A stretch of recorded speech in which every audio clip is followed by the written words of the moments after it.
We specialize in music most people hate. Thanks for tuning in. Make sure you check out our Facebook page, Instagram, and our website. Let us share the noise with you.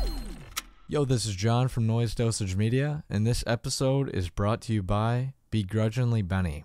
Interested in putting something horrific and grotesque on your next piece of merch? Benny is tucked away in the fiery depths of COVID quarantine, blasting the filthiest of old school death metal and drawing hideous creatures that he is waiting for you to adopt. Go over to Instagram and follow @BegrudginglyBenny and contact him if you would like some really weird original art for your band or label. Super professional, highly recommended. I mean, being a musician myself here, I feel like, don't get me wrong, but a lot of record labels have like a bad stigma for musicians. And, where do you think that labels are going wrong?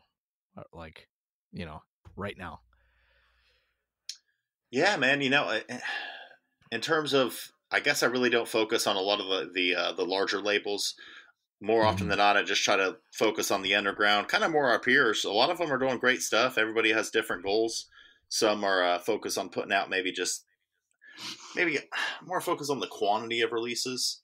One thing we're trying to move forward to in 2021 is like not necessarily just trying to be extremely prolific, trying to put out a demo every 2 weeks. We're just trying to like maybe work with the bands, cultivate, I guess, for lack of better words here, it's going to sound like way business talk, but kind of cultivate their brand or like the culture and everything around the band, try to realize their goals. Definitely. Exactly. But yeah, I mean, in terms of where they're going wrong, I guess there's always been this like negative connotation about, or stigma around record labels, that it's like, it's a back room rubbing their hands, counting money. Yeah.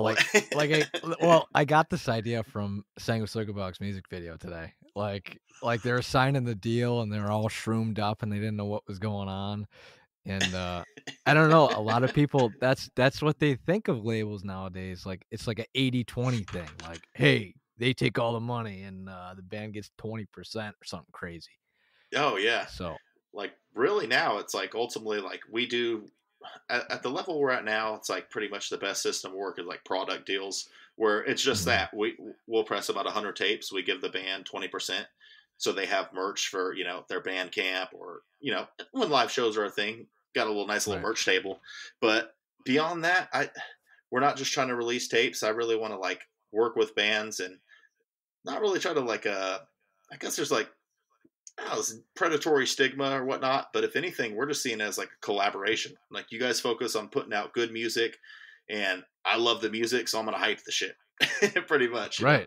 Right. And I was actually thinking of making my thing a long time ago, a label. And I kind of like fell back because people were like, I don't know, man, you should think about that because, there's a lot of like hidden things that you got to worry about. I'm like, okay. And then I backed down. I never did it.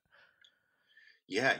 I'm sure there are like, honestly, and it's funny because like early on, I've been on a couple other podcasts and I've kind of said, oh man, running this label thing's so easy. And of course, that was a couple months into it, but obviously, to be successful and, to have some longevity and like, staying power, it takes a lot of work, but I mean, right.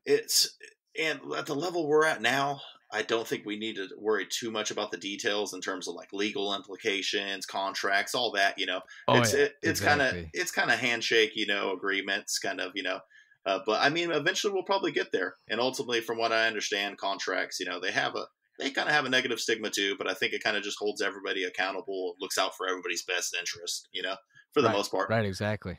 I mean, can't say that for everything, but there's probably some shady contracts. Yeah, exactly. What are 3 things that you've had to like overcome so far? Being, it's a one-man thing, correct? Well, it's a pretty much a 2-man operation, and essentially kind of may turn into a 3-man operation because inevitably with growth, you got to have a team around you. So pretty much right now, I mean, the biggest struggles is I'd say like kind of like the work. So I have a full-time career. I'm an outside sales rep. So more often than not, I'm usually traveling, staying in hotels. So it's very hard to manage like my free time, just delegating my time to like my girlfriend, it might sound goofy, but my pets, if you have Hey, a I got a dog, dog. I yeah, got a man, dog myself, dude. yeah, they require attention. So it's like I'm trying to delegate, really just divvy up my time and allocate it wisely. So I'm shipping out one thing. One thing that's really easy is kind of to get lost in the sauce, for lack of better words, on Instagram or social media. But I feel Oh, like for sure. the success is in I hate to sound like a fucking high school basketball coach or some shit, but the fundamentals, like Hmm. ship your shit out, make sure you're shipping it out like in a timely fashion, make sure your communication with your customers good, make sure you're packing it up correctly. So I think just managing my time and trying to like hold ourselves to that standard while balancing my like relationships, personal life, that's been the hardest, man, straight up. Right. But And then find the best music you can. Like, exactly. Yeah. Fortunately, there's not a shortage of that. So honestly, there's just like so much good music, and there's labels popping up all the time, dude. There's like people who reach out, and even people, homies, who have said like, "Man, you've inspired me to make my label." And like, I'm like, that's fucking awesome. It's not like a famine mentality. It's like there's so much good music that needs to right, be put out. So like, the more the merrier. right. And the thing is, like, I get this all the time. I ask people, they're like, you know, I feel like the music industry is oversaturated. And I'm like, dude, that's a good thing because, like, there's so many, like, I don't know, more music you can get into. Yeah. When Way is more. options ever a bad thing, bro? Options are Yeah. always a good thing. It's awesome. Well, Absolutely. it's usually the bigger bands I talk to. They're like, yeah, man, I'm just sick of seeing all these younger bands. There's just so many of them. I'm like, all right. That's honestly, it's like maybe like an insecurity, or like they feel threatened essentially that somebody's going to steal their shine. I kind of see it the mentality like what's the old expression, rising tides lift all boats. It's like, There you well, go. if I could come up, yeah, might as well. Right. Exactly. Um, so the last thing I have for this small little podcast is, you know, give me some characteristics about yourself that is going to aid the label in the future or now. Yeah, absolutely. Like, the fact where I'm at in my life, the fact that I'm 31 years old, I've slowed down, I've had my fun partying hard in my early 20s. That's That's not funny. an exaggeration, You got to have fun, and I had my fun, but I could have never pulled this shit off if I was 22. Not to say anybody at that age can't. Don't get me wrong. Right. Everybody, there's different personality traits, but where I was at in my life, I wasn't ready. I feel like it's kind of a perfect storm, how everything Yeah. kind of lined up. This was a result of the pandemic, but I feel like I'm just right in that right headspace where I have the time and energy, and actually knowledge. Fortunately, I kind of, it's interesting because I have this one foot in underground like subculture, like music, and then I have Right. one foot in my career in corporate America, which I'm like very grateful for that career. I've learned a bunch.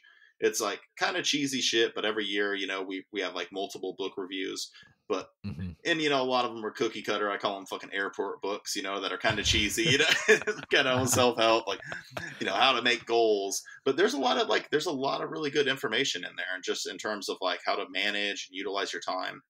Um, Right. one thing, one thing I really like to pride myself in is being the ability to like set my ego aside, and like I feel like once we grow to a certain point, and a lot of businesses fail at this point, is when they grow to the point that they can't handle everything themselves, but they don't want to Yeah, they I don't see want what to you're saying. delegate to others. You know what I'm saying? They want to Right. have so much involvement, and I get that you have like your this vision and it's your baby, but like I think I have this ability to say, hey, I realize I'm not the strongest in that department. Kenny or Seven from Snuffed on Sight, who's been helping us out, maybe he's Right. like, that's his skills. Like, hey, I'm going to delegate that. Like, and the ability to realize that, like having that self awareness and like an awareness of your capabilities, is definitely makes for good business for sure. Exactly. That's a good point, man. Like, I, yeah, to see it right now, like, as a, 2-man thing, and I don't know, how many bands do you think you want over time? Well, here's the thing, it's rather interesting. This is something that's been really, really talked about amongst me, Kenny, and Seven. We're just kind of like looking towards the new year. And it's interesting, like technically as of now, like officially announced on the label, we have two bands, Snuffed on Sight and Nerve Hmm. Exposure. Right. I guess this is a formal invitation to anybody we've worked with so far. If you want to hop on the label, holler at me. Right. But Right. really now we've just seen it as like a collaboration, just like, okay, here's a project. We're going to press this tape. But as we're growing as a label, we want to like build a roster and really, Right. and one thing we want to do is maybe, as opposed to reaching out initially, is like work with them for one project just to see if our goals align. You know what I'm saying? Like Right. before Right. a commitment. So I think that's what we're going to do. I don't, and always rule of thumb is quality over quantity. So even if we can Yes. keep it to, Yes. 8 to 10 solid bands and really just foster and grow their career, that'd be fucking awesome. That would be sweet to be able to say, like, look at man, I promote. Everybody says, a musician can't make a living. You know what I mean? I mean, a majority of people. Oh, you can't make a living, man. You're just gonna be writing music. But to be able to say, hey, I give this guy a paycheck would be amazing, in my opinion. Dude, it's incredible. Like anything, like honestly, right now at the level we're at, like we very little profit coming in. We're trying to break even, but anything I can do in terms of like trying to help bands out to get merch, like Snuffed on Sight, I'm trying to set him up to get his own merch so he can get Right. some bread coming in, so we can, to fund recording. I mean, honestly, and really to try to make a living off this shit. We were talking about Sangui Sugabog earlier, and it's funny. I give Seven a hard time because I feel like he kind of maybe sometimes will like second guess himself whenever we talk about merch. He goes like, "Oh man, you really think like 30 or 40 people want to buy that?" And I'm like, dude, Sangwoo Sugabog quit their jobs. Do you really think they would have made, when they recorded their demo, their 4-song demo, do you think they were going to make 23 shirts from that? Yeah, yeah, exactly. Do you think they would live off of a 4-song demo? No, to a certain point, I don't want to say fake it till you make it, but you just had that confidence and that bravado about it and just like run with it and try it. If you never try, Yeah. you're never going to find out. Straight up. I thought it was the coolest thing today. I'm never on Facebook, but I did go on today and I saw Devin put on his Facebook that he started a job at Century Media. I'm like, dude, that is fucking rad because like you said, only 4 songs and now I think he said that he's putting 5 more on the new album.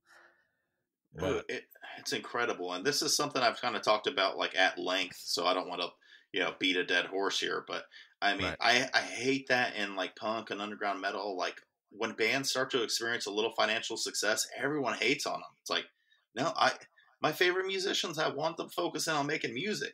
You know what I'm saying? I Right. don't want to be in some fucking barista or some bullshit warehouse job. You know what I'm saying? Like why would you? Right. Why they get a little bread and everybody, Or shuns even them just or making something. it by. Just making it by. Yeah, Just to be able to do what you want to do.